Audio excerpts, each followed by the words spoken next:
Salut à tous, c'est les Jouves. Aujourd'hui on va vous parler d'un sujet qui nous a été demandé à plusieurs reprises et on va vous parler du cut serve. Allez, on se lance direct dans la vidéo. Donc le cut serve, qu'est-ce que c'est? C'est un service qui est apparu aux États-Unis à peu près en 2015 et dont le but est d'ajouter un effet à la balle lorsque vous servez pour qu'elle trompe l'adversaire et saute dans une direction lorsqu'elle touche le filet. Il existe deux principaux types de cut serve, un qui part vers la droite et un qui part vers la gauche. Aujourd'hui on va parler du cut serve basique, c'est-à-dire que si vous êtes droitier, c'est celui qui part vers la gauche et donc qui augmente l'angle de votre service. Et si vous êtes gaucher, du coup il part vers la droite et il augmente également l'angle de votre service. À partir de maintenant, ce qu'on va vous décrire, c'est pour les droitiers. Sachez que pour les gauchers, c'est pareil, c'est juste exactement l'inverse. On va parler du spin. Le spin, c'est très important. Il y a deux types de spin dans un cut serve. Tout d'abord, il y a un top spin qui permet à la balle de bien s'accrocher sur le filet et de ne pas remonter trop. Et ensuite, il y a un side spin. Le side spin pour le cut serve, je vais vous mettre dans mon sens à moi, donc mon service part vers là-bas. Et donc ça va être ce spin là. Donc il y a un mélange de ce spin là et de top spin qui va donner une espèce de spin diagonal et qui du coup va permettre à la balle, vous comprenez, de sauter dans cette direction là-bas. Donc le spin, c'est celui-ci. Vous voyez que la balle elle part bien sur le côté. N'hésitez pas, arrêtez la vidéo, prenez une balle, essayez le spin vous-même, vous allez comprendre. Donc c'est bien ce spin là avec la balle qui part dans cette direction.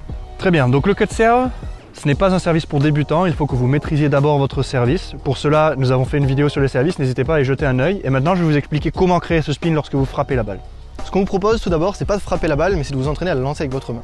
Donc vous allez venir placer la balle ici au niveau de votre paume, et vous allez l'enrouler avec vos doigts. Vous voyez, j'ai l'index qui passe par-dessus et j'ai bien mes doigts qui sont tout autour de la balle. Ce qui est important, c'est que la main, elle reste à tout moment au-dessus de la balle. Et c'est ça qui va donner le top spin à la balle. Ensuite, pour aller chercher le side spin, ça va être avec une rotation du poignet vers la fin de la frappe. Donc prenez la balle, entraînez-vous à la lancer dans une direction comme ça, et essayez de comprendre si vous avez le bon spin, et essayez d'augmenter au plus possible ce spin. Donc vous lancez la balle comme ça, vous faites plusieurs essais jusqu'à ce que vous arriviez. Donc maintenant, on va ajouter la frappe à ce mouvement. Donc vous voulez faire votre service classique, donc à vous de voir si vous voulez faire un pas, si vous commencez de profil, ça c'est égal. Le but maintenant, c'est d'arriver à tourner votre poignet et passer au-dessus de la balle tout en la frappant. Vous voulez éviter de la lancer et de seulement la toucher avec vos trois doigts sur le côté car vous n'arriverez pas à passer au-dessus et à lui donner assez de side pin. L'objectif ici va donc être d'envoyer la balle, lorsque vous faites votre toss, au milieu de votre main pour que vos doigts puissent vraiment venir la capturer. Elle va donc venir au milieu de votre paume, être capturée par vos doigts, poussée par votre main vers le filet. Et lorsque vous arrivez au bout de votre bras, c'est là que votre poignet tourne et passe par-dessus et c'est là qu'elle prend le spin qui la fera sauter sur le côté. C'est déjà la fin de cette vidéo, on espère que ça vous a été utile.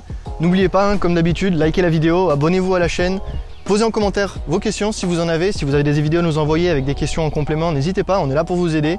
On se quitte sur quelques exemples, à la prochaine.